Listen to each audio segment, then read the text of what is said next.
Welcome to the We Talk Health Podcast, the official podcast for West Tennessee Healthcare.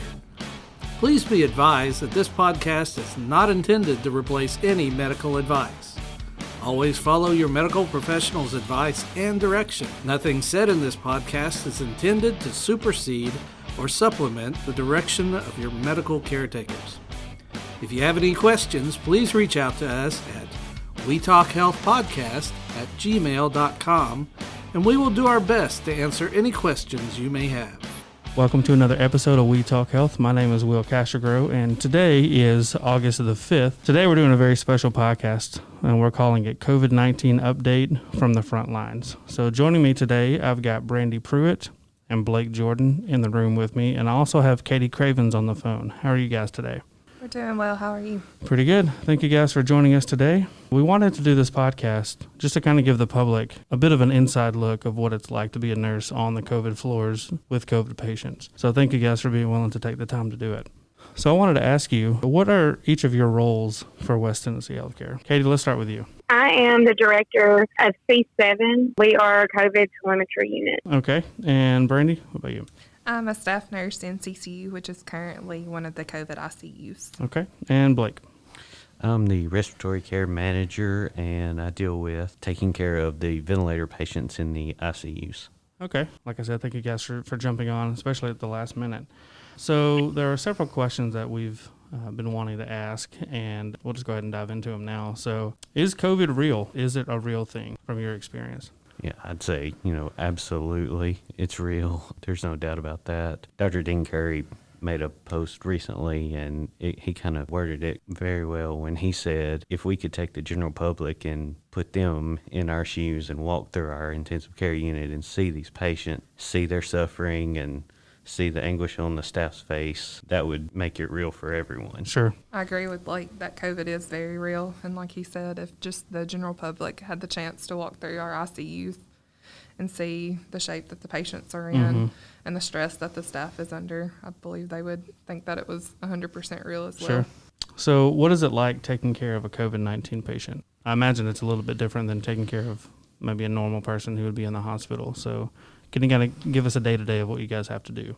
So from the telemetry floor, the difference is these patients, the acuity of them is so much higher. We take 3 to 4 patients each. You have to wear your PPE completely before you go in the room. If a patient yells out, if there's a situation, you have to be completely covered yourself to protect yourself and not potentially spread it to other people. We cluster our care, which means we're in the room when we go in 30, 45 minutes at a time with one patient.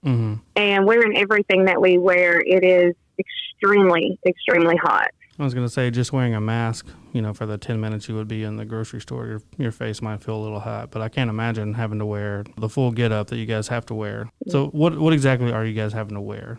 I know it's gowns, gloves, masks. Is that everything, or are there other pieces? So when we come in for our shifts of the morning, we change into hospital-provided scrubs. Okay. And then when we go into patients' rooms, we put gowns on top of those scrubs. And we wear shoe coverings, hair coverings. We wear our N95 mask. A lot of us wear them out at the desk, but definitely when we go in the room, and also some kind of face shield. Okay, so the N95 mask, we've heard the term, but those aren't just the kind you could probably buy from Walmart or Kroger. Those are actually like medical grade. Is that correct? Yes. Yeah, that's correct. Okay. And then our facility goes the extra step to fit us for a mask that is specifically fitted for your face. That will provide a seal that won't allow air around the mask or in and out. So besides the PPE, what kind of precautions are you guys taking, both professionally and personally, to protect yourselves, your patients, and your families? Well, obviously, hand washing. Right. That's the big thing. I think, our hand washing has definitely increased tremendously. Personally, I don't wear my shoes home. I take them off, when I leave the hospital. I put them in my car, and then I immediately take my clothes off when I get home, put them straight in my washer, and go straight to the shower and shower just to protect, my family, and I don't want to transmit anything through my house or anything like that. So Brandi, Katy, is that kind of what you guys are having to do as well? It is. And like you mentioned, in addition to PPE, it not only protects us here at work, but it protects us from taking stuff home to our families. I just try to avoid going out in the public as much as possible in groups of people. Sure. And if it's absolutely necessary, then I always make sure that I wear my mask and distance myself from other people. That's great. So, Katy, what does it look like for you when you're taking care of patients? What are the specifics that you're having to do when you're taking care of patients? We already talked about putting on all the PPE to protect ourselves and protect others. Another big issue or another big thing that we deal with is, and I think that the ICU deal with that as well, is talking with family, the communication with family. Because visitors are not allowed. A lot of times, not just one family member that wants to call. Everybody is concerned about their loved one. The struggle is actually being at the desk and being able to sit down and speak with the family members and give them all the information that they're needing to feel comfortable that we are taking care of their loved one when they can't be here. Right, That's of course. a big struggle. Is that kind of what you guys are seeing as well? Yes, these patients, of course, they're still human beings, so we provide the care to them just like we would a regular ICU patient, plus more. The care is much more rigorous, and we have to be creative with our care, too. And Blake can attest to this. We have in the ICU, all of our ventilator monitors are on the outside of the room, along with our IV pumps. We use IV extension tubing to run into the room so we can adjust our drips and our ventilator settings actually from outside of the room, so we don't expose ourselves as often and we can conserve PPE instead of running in and out every time. A little more protection for you guys. That's great. We have nurse navigators that link up with our patients' families via Zoom on iPads, and they actually go in the rooms with the patients and Zoom with the families so the family can see their loved ones, because many of our patients have been here for days and weeks and their family hasn't been able to talk to them because they're on a ventilator, much less see them because they have COVID. And so this gives them an opportunity to see their loved one that's in the hospital and let them hear their voice. I had an experience actually yesterday with the patient. I was in the room when they Zoomed, and it was an elderly man, and his wife saw him, and she was just talking about how much she loved him and how they had never been apart before until he came into the hospital and she couldn't stay with him. And it was just very emotional to think about that and witness the conversation. Sure. On the home end, of course, the patient was on the ventilator, and he couldn't respond or talk to her. But it's amazing that we have technology that we can do that, so these families can see in some capacity, can see their loved ones. But also that's what really tugs on your heartstrings, of course, to know.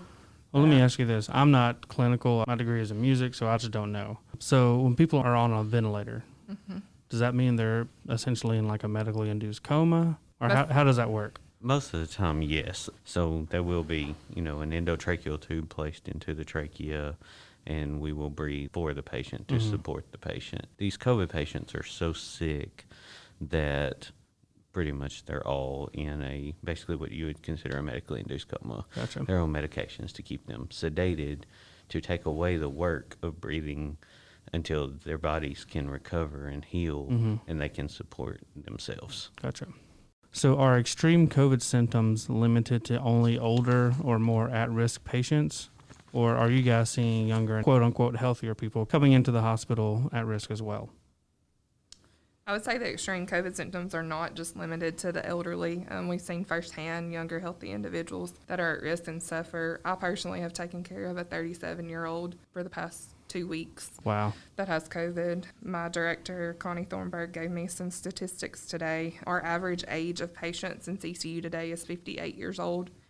And in MICU, the average age is 51. So that's relatively young. It is. That's wild. Yeah, I'd say that, everybody is at risk. The level of risk is going to differ from person to person. And, some of your older patients or, someone with pre-existing conditions might be at a higher risk, but anyone can contract the virus. Sure.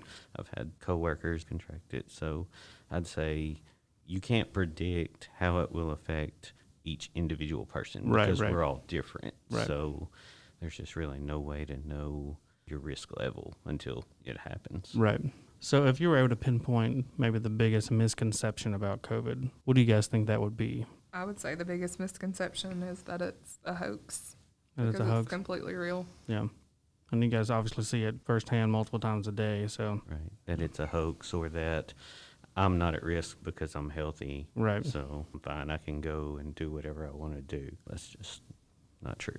I hear a lot that people just want this to be over with. I'm ready for all of this to everyone to get COVID that's going to get it and let's go back to normal. And I don't think we're going to see our normal like we once did. So let me ask you this. What happens if one of you three contracted? Is there a certain protocol you guys have to follow? Yes, there is. Obviously, immediately we notify employee health, and they have a set protocol in place where we will be taken off work and we're isolated for a certain number of days, and then they check with us basically on a daily basis to check our symptoms and how we're doing and things of that nature, and go from there. We also have to fill out a risk assessment on all of the staff that has had contact with the person that does contract COVID. And so that makes it a little more lengthy. That's a scary thought, thinking about us contracting it, because if it's widespread throughout our staff, then who's going to take care of the sick patients? Yeah, we're stretched as it is, for healthcare professionals to be here to be able to take care of those patients. So praying you guys stay healthy as you deal with this. So how has COVID put a strain, we kind of just mentioned it, but how has COVID put a strain on the system and employees? And how does that affect the ability to properly treat not only COVID patients, but your normal patients? Because the world doesn't stop. Cancer is still a thing. Lung issues are still a thing. Heart issues are still a thing during COVID. So I feel like the answer is kind of obvious, but how has COVID affected all that? It's definitely affected our availability of our hospital beds, availability of staff, and even equipment. So several of our ICUs and telemetry floors have been turned into COVID units. And those floors typically stayed pretty full of non-COVID patients. Right. So then we have to create floors and units for those negative COVID patients to go to receive the care, because like you said, people still get sick with other things besides COVID. I think that normally we have certain areas where patients would go depending on what their illness is, and those areas may be a COVID area now because we've had to isolate the COVID patients from other patients, and then luckily our hospital's gone the extra step to negative pressurize our COVID unit. That's something that's not necessarily mandated, but our facility, luckily for us as employees and for the community, has taken that step to protect us. Right. So, it felt good for us to know that they cared for employees and cared for the patients enough to take that extra step.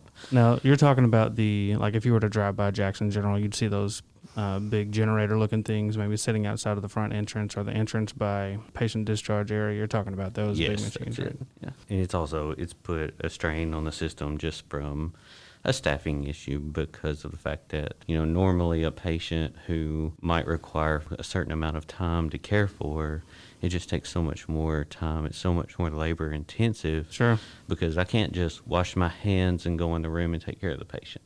I have to put on a gown and put on a mask and a face shield and wash my hands, and and I'm careful as to every move I make. Where before, I've worked here 20 years and it was routine. I would wash my hands, go in the room, take care of the patient, and walk out. And now I'm so conscientious of what did I touch, what did I do. Right. It's a lot more labor intensive in time, but it also puts a strain on resources, I would imagine. Yeah. We have staff that come and staff the COVID floors that are from all different areas within the hospital. They are wonderful staff and come in to help, but the amount of time it takes to properly teach and go over everything that COVID requires so that we can safely care for these patients, it takes a long time, and that puts a big strain on staff that are educating and staff that's coming and taking care of these patients. So what do you guys want the community to know about your experience from your perspective? I had one of our intensivists, Dr. Khan, make a comment to me today that I thought was very appropriate, and he said COVID-19 does not discriminate on who it affects. And I got to thinking about that, and I was like, that's really, really true. As healthcare workers, it's very disheartening to hear the public claim that COVID's not real, because day in and day out for 12 plus hours at a time, we take care of these patients. Right. And we see how sick they are. Especially in the ICU, we encounter a myriad of emotions, tasks, and experiences that we may have not ever experienced before until this pandemic. Sure.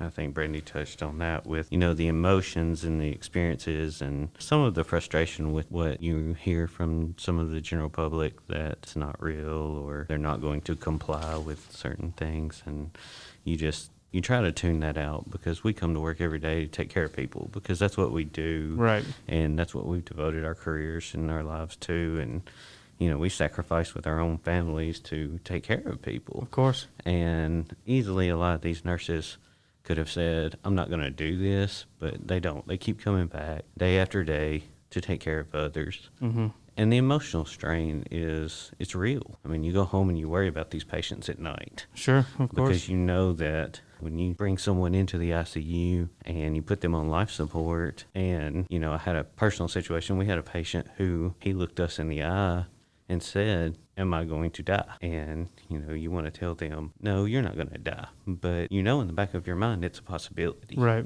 And so the emotional strain of that is real. Well, that's heavy for anyone to have to go through. Exactly. And to do it day after day, shift after shift, Mm-hmm. and it takes a real toll. And I think if the public could see that, they would definitely, realize the impact that COVID has had. Like Blake said, we hold the hands of patients that are, complete strangers to us that are dying, just so they don't die alone, because Right. their families can't be in the room with them.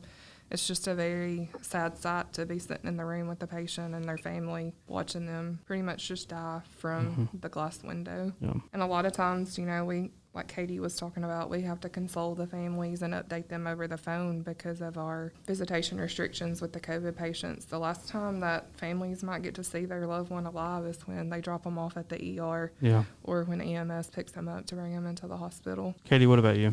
No, I agree with everything that they've said. The major thing is the emotional. It's physical, but we all signed up for this. We want to take care of patients. That's what we want to do. But the emotional, it's so different from nursing as I have done it over the past 11 years. Mm-hmm. Just having to deal with these people may otherwise been just fine at home, just like me. They just got COVID, and it has just wreaked havoc on them. The emotion is the biggest strain. When we go home, often, I know, at least I do, I think about my patient. And Yes. especially, we're heartbroken a lot of times if they're not doing as well as we would like for them to. And we're constantly thinking, what else could we have done? What could we have done different? Right. Like Blake said, we all have gut feelings of poor outcomes a lot of times, but all we can do is hope and pray for the best. Sure. And rejoice when we do have good outcomes, and hopefully see those patients making improvements. And we just long for the day that they can get out of the ICU, out of the hospital, and back home with their families. Of course. From the bottom of my heart, really,